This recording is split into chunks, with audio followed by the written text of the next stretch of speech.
होता है, लेकिन जो एक लीडर होता है उसका फोकस अगला इलेक्शन नहीं, अगली जनरेशन होता है। We are fortunate to have a leader in Imran Khan who has this great vision of making this planet a better place to live for generations to come. Thank you, Imran Khan, for leading this great cause. May the Almighty help you all the way. Ladies and gentlemen, please welcome Prime Minister of Pakistan, His Excellency Imran Khan. Pakistan की आन है आप, पाकिस्तान की जान है आप, पाकिस्तान की शान है आप, पाकिस्तान के कप्तान हैं आप, वजीर आजम इमरान खान हैं आप।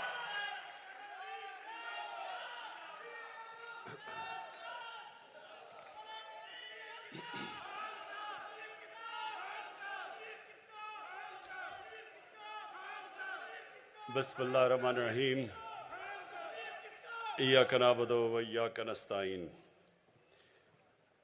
मैं आज इसको एक बड़ा एजाज़ समझता हूँ कि वर्ल्ड एनवायरनमेंट डे की सेलिब्रेशन को पाकिस्तान को एक एजाज़ मिला होस्ट करने का। और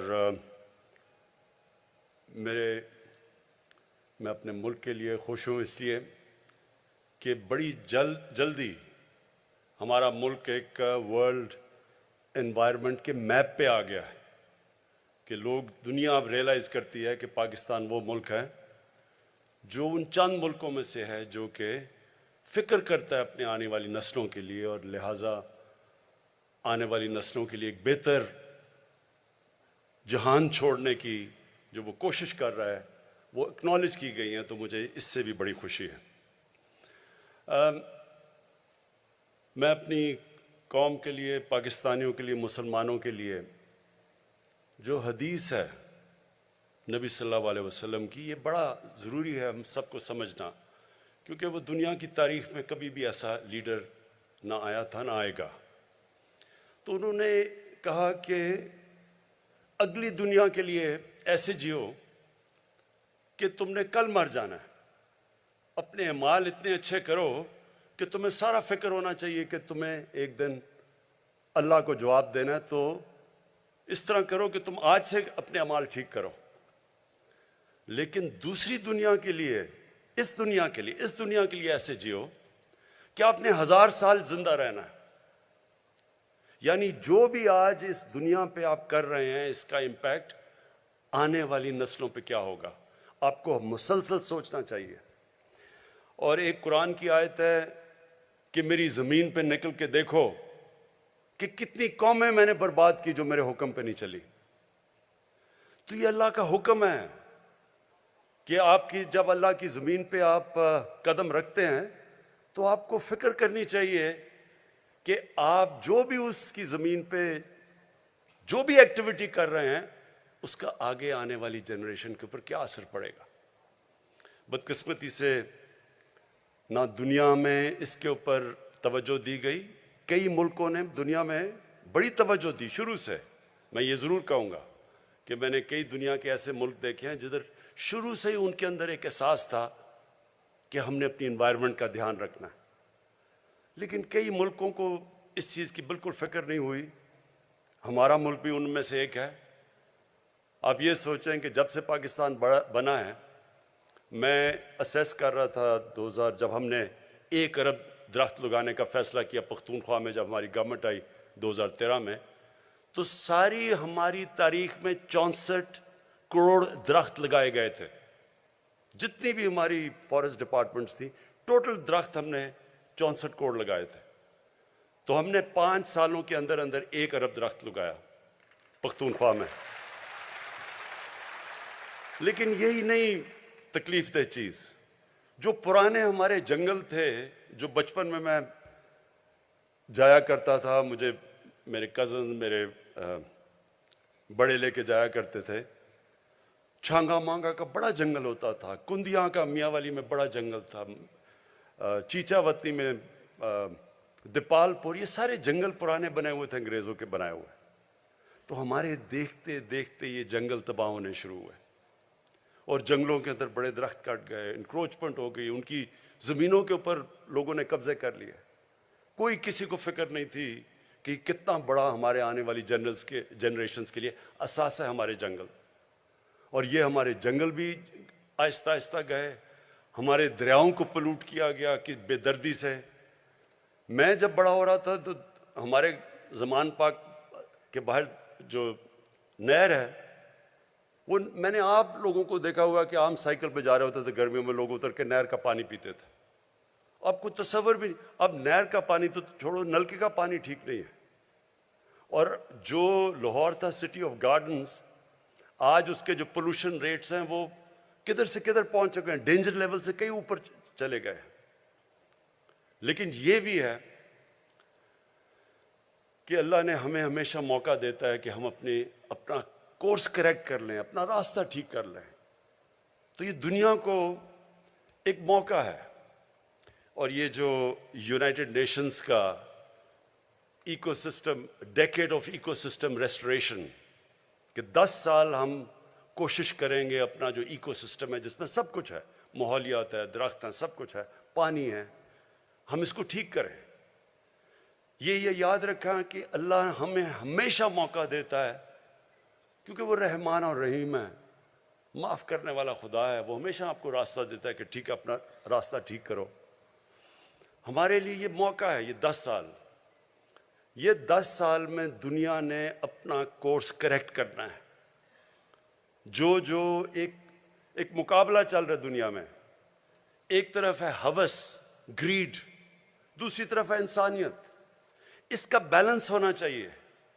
जब ये बैलेंस खो जाता है, जब कंज्यूमरिज्म, कंजम्पशन, ग्रीड उस लेवल पे पहुंच जाती है, उसका हमेशा मनफी असरात इंसानियत को फेस करने पड़ते हैं। ये जो भी बोरिस जॉनसन ने कहा, वो जो वीडियो में थोड़ी सी आवाज़ की समझ आई, पता नहीं क्या वजह थी, लेकिन उसने क्या कहा, उसने भी यही बात की कि हम अगर अपनी माहौलियात का, इकोसिस्टम का ध्यान नहीं रखेंगे, इसके असरात हैं, इंसानियत को इसकी बड़ी भारी कीमत देनी पड़ेगी। तो जो हम कर रहे हैं, मैं ज़रा ब्रीफली आपको बता दूं, हम क्या कर सकते हैं। पाकिस्तान का तो जो ये कार्बन एमिशंस के अंदर जो हमारी जो कंट्रीब्यूशन है वो मिनिस्क्यूल है, ना होने के बराबर है, 1% से भी नीचे है। हमारी 22 करोड़ आबादी है, लेकिन हमारी 1% से भी कम कार्बन डाइऑक्साइड एमिशंस में हमारा रोल है। उसके बावजूद हमने फैसला किया कि हम अपने मुल्क के अंदर कोशिश करेंगे कि हम जो भी हम कर सकते हैं, हम ये जो ग्लोबल वार्मिंग है जिसके मनफी असरात हैं, जो सबसे बड़ी बात की जो यूनाइटेड नेशंस के सेक्रेटरी जनरल ने, कि पानी का बहुत बड़ा इशू आने वाला है दुनिया में। अभी से हमारे सूबे आपस में कहते हैं कि जी हमारा पानी चोरी हो गया, ये कहता है हमें कम पानी मिल रहा है। तो ये आगे जाके अगर हम अब से इसकी तैयारी नहीं करेंगे, इसके बहुत बड़े बुरे असरात आगे जाने लगे हैं। कई हम कंट्रोल कर सकते हैं, कई जब तक दुनिया इसके अंदर एक्शन नहीं लेती तो फिर भी हम इतना ज़्यादा हमारी जितनी भी एफर्ट है उसका कम असर होगा। ये याद रखें कि जो पाकिस्तान, मैं बार बार कहता हूं कि हमारा 80% पानी दरियाओं में ग्लेशियर्स से आता है, और हमारे जो ग्लेशियर्स हैं ये मुतासर हो रहे हैं ग्लोबल वार्मिंग की वजह से। और इससे आगे जाके हम तो जितना करेंगे, और वो हमें करना चाहिए, इंसान को अपनी पूरी कोशिश करनी चाहिए, फिर अल्लाह पे छोड़ दें। लेकिन दुनिया को भी अगर इसके ऊपर जो कार्बन एमिशंस के ऊपर जो टारगेट सेट किए हुए हैं, वो अभी से इसके ऊपर काम ना किया गया। और शुक्र है कि ये कोरोना वायरस का, ये कोविड का एक जो फायदा हुआ है वो ये कि दुनिया को एकदम एहसास हुआ है कि दुनिया इंटरडिपेंडेंट है। ये अब नहीं कर सकते कि मैं अपने बॉर्डर बंद कर दूं तो मैं बच जाऊंगा। कई चीजें ऐसी हैं जो बॉर्डर्स का ध्यान नहीं रखती, जिस तरह कोरोना वायरस थी, और ना ही ये ध्यान रखेगी जो ग्लोबल वार्मिंग है। इसके असरात सारी दुनिया पे पड़ेंगे। लेकिन उन मुल्कों के ऊपर जिनका पानी डिपेंड करता है ग्लेशियर्स के ऊपर, उनके ऊपर बहुत बुरा इसका इफेक्ट जाएगा, जिसमें पाकिस्तान तो एक मुल्क है। हिंदुस्तान जो सारा उनके हिमालय से जो उनके ग्लेशियर से पानी आता है, गैंजीज के अंदर, ब्रह्मपुत्रा में, दो बड़े दरिया सिस्टम्स जो हैं उनके, वो मुतासर होंगे। लेकिन दूसरी तरफ, पहाड़ों के दूसरी तरफ किर्गिस्तान, तुर्कमेनिस्तान, ताजिकिस्तान, फिर नीचे उज़्बेकिस्तान, क्योंकि उनका भी उधर से पानी आता है ग्लेशियर से, वो सारा इलाका मुतासर होगा उसके साथ। अभी से जो ताजिकिस्तान के प्रेसिडेंट आए हुए थे, वो बता रहे थे कि 1000 ग्लेशियर उनके पिघल चुके हैं। तो इसलिए ये बड़ा एक सीरियस इशू है। 20 साल पहले जब ग्लोबल वार्मिंग की बात होती थी, लोग मजाक उड़ाते थे लोगों का। मैंने खुद सुना हुआ है लोगों को, जब कई एनवायरमेंटलिस्ट कहते थे कि मौसम गर्म हो रहा है, तो सब मजाक उड़ाते थे। अभी भी, पिछले कई सालों पहले भी मजाक उड़ता रहा लोगों का। लेकिन अब दुनिया रियलाइज कर रही है उसका इम्पैक्ट, जो क्लाइमेट चेंज है। जो मसलन फिलीपींस, उनके प्रेसिडेंट कहीं मिले थे बीजिंग में, तो वो उनका तो मुल्क में हर दूसरे दिन ना कोई साइक्लोन आ रहा है, कोई टाइफून आ रहा है, हरिकेन्स आ रही हैं। तो जो नुकसान आता अब उसके, और कई और मुल्क फेस कर रहे हैं ये जो क्लाइमेट, ये जो अनप्रेडिक्टेबल मौसम है, ये क्लाइमेट चेंज की वजह से। तो लिहाजा पहले तो हम क्या कर सकते हैं? पहले तो हमें खुद, अगर दुनिया नहीं करती तो क्या हमने कुछ नहीं करना? नहीं, पाकिस्तान ने, और अल्लाह का शुक्र है कि एक्नॉलेज भी किया कि जो पाकिस्तान ने अब तक किया। हमने आगे क्या करना है? हमने अब तक 1 अरब दरख्त लगाए पख्तूनख्वा में पहले, और इसके लिए मैं ख़ास तौर पे अपने फॉरेस्ट गार्ड जो यहाँ बैठे हुए हैं, इनको खराज तहसीन पेश करना चाहता हूँ। लोगों को इस चीज़ का अंदाज़ा नहीं कि जो टिम्बर माफिया, जिसने तबाही की, जिसने कई हमारे पख्तूनख्वा के अंदर और नॉर्दर्न एरियाज में जंगलात ख़त्म करके रख दिए। काराकोरम हाईवे पे एक दफ़ा मैं 25 साल पहले आ रहा था, कोई 50 साल तक, 50 किलोमीटर तक दरख्त कटे हुए पड़े हुए थे। तो ये टिम्बर माफिया इतना ताकतवर था, कोई पॉलिटिशियन उसे कुछ नहीं करता था। तो पहली दफ़ा पख्तूनख्वा में हमने उनका मुकाबला किया और कुर्बानियाँ दी। हमारे फॉरेस्ट गार्ड्स ने, 10 हमारे फॉरेस्ट गार्ड शहीद हुए इनका मुकाबला करते हुए। आखिर में हमने उनकी कमर तोड़ी और पख्तूनख्वा इसलिए कामयाब हुआ 1 अरब दरख्त उगाने के लिए।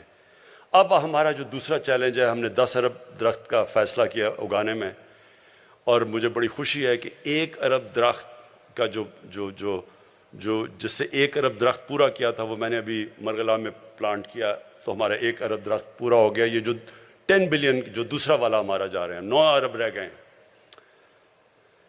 इसकी कामयाबी के अंदर जब तक सारी कौम मिलके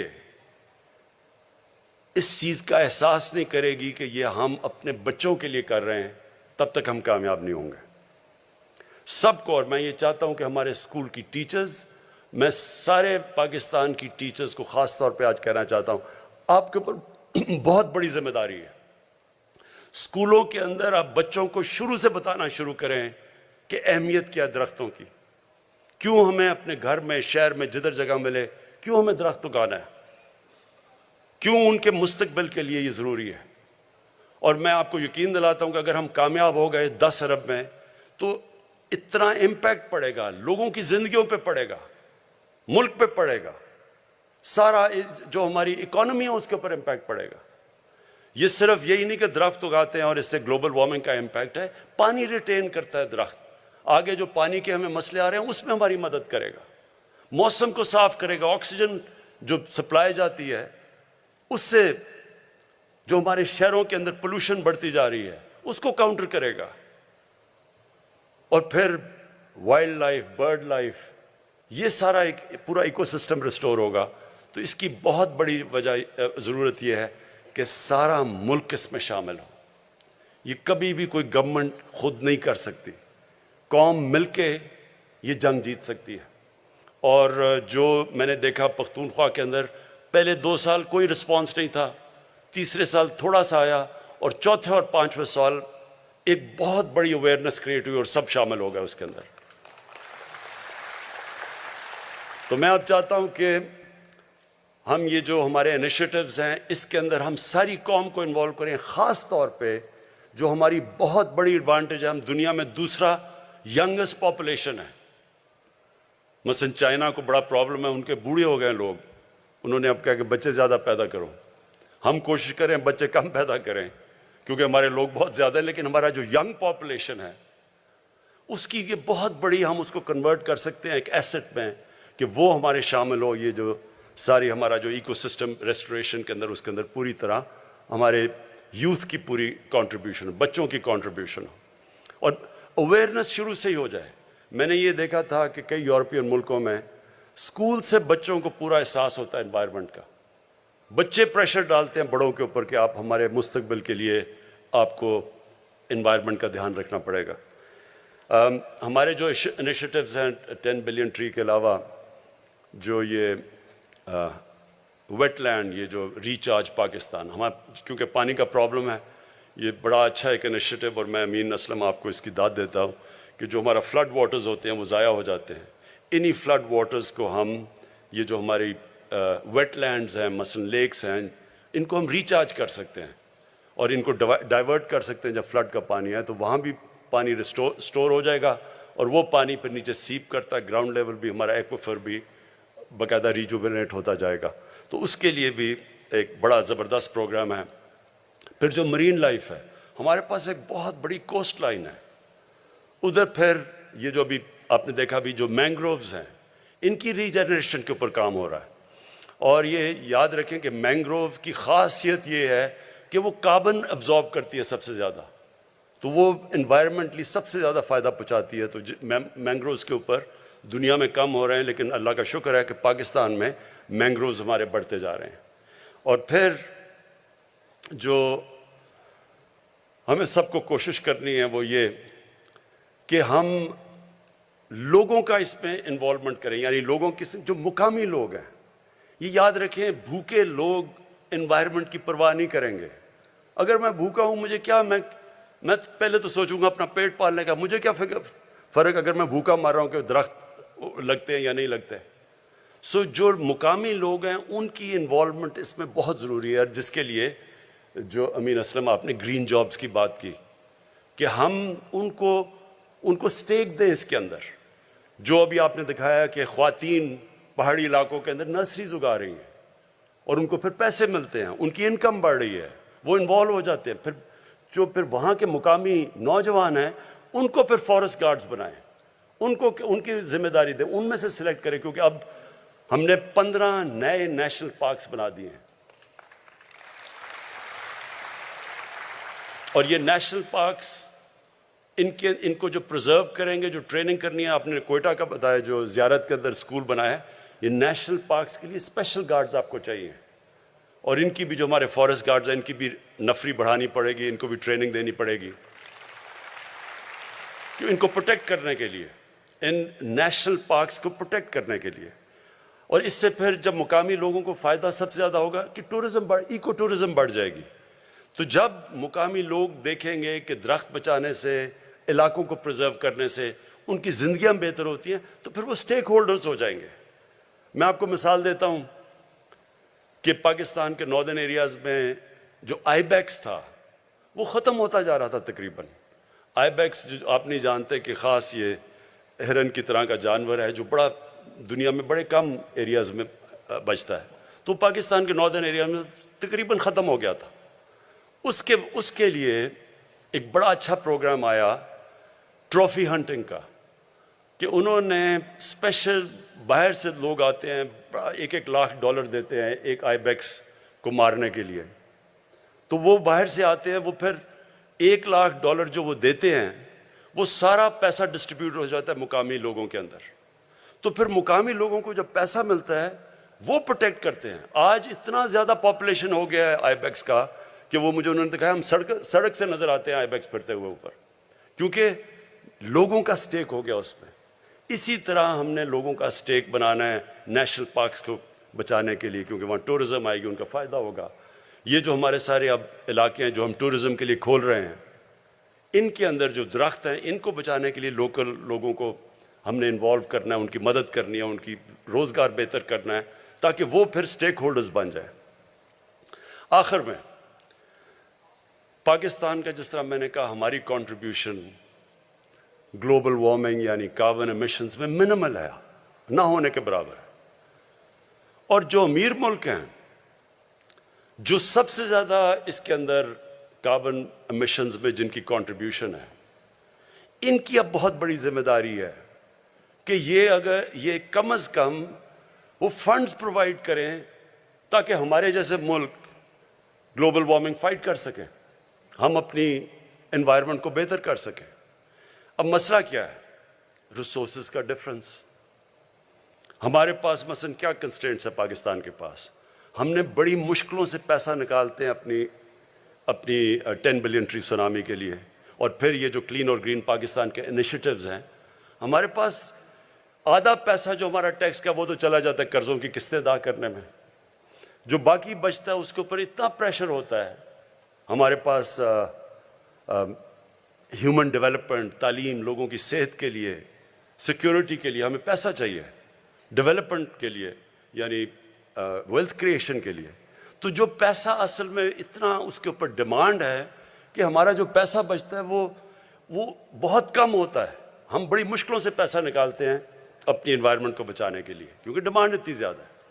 अब मैं आपको रिसोर्सेज का सिर्फ, ताकि आपको अंदाज़ा हो कि किस तरह की रिसोर्स डिफरेंशियल है हमारे और अमीर मुल्कों में। कोरोना के अंदर हमने सबसे ज़्यादा पाकिस्तान की तारीख में रिलीफ दिया लोगों को, क्योंकि कोरोना के लॉकडाउन की वजह से सारी चीज़ें मुतासर हुई। तो वो हमने अपनी तारीख में सबसे ज़्यादा इंसेंटिव दिया, और वो मर के 8 बिलियन डॉलर्स, 8 अरब डॉलर था। अमेरिका ने अपने लोगों को रिलीफ देने के लिए अब तक 4,000 अरब डॉलर खर्च कर चुके। तो किधर 22 करोड़ लोगों का 8 अरब डॉलर और किधर 33 करोड़ लोगों का 4,000 अरब डॉलर। ये जो रिसोर्स डिफरेंशियल है, ये इसकी वजह से वो मुल्क जो सबसे ज़्यादा पोल्यूट भी करते हैं, जिनके पास पैसा भी ज़्यादा है, उनको, उन सारे मुल्कों को सपोर्ट करना चाहिए जो कि क्लाइमेट की जंग लड़ रहे हैं।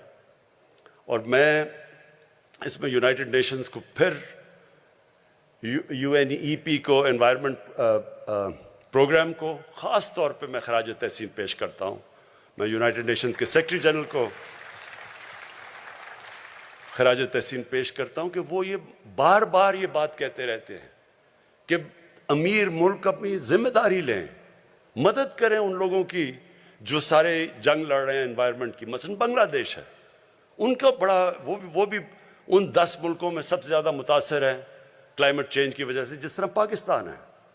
तो इन सारे मुल्कों की मदद करें हमारे लिए भी, ताकि हम भी फाइट कर सकें, और ये भी फिर अपनी कोशिश करें कि जो एमिशंस हैं इनको कम करें।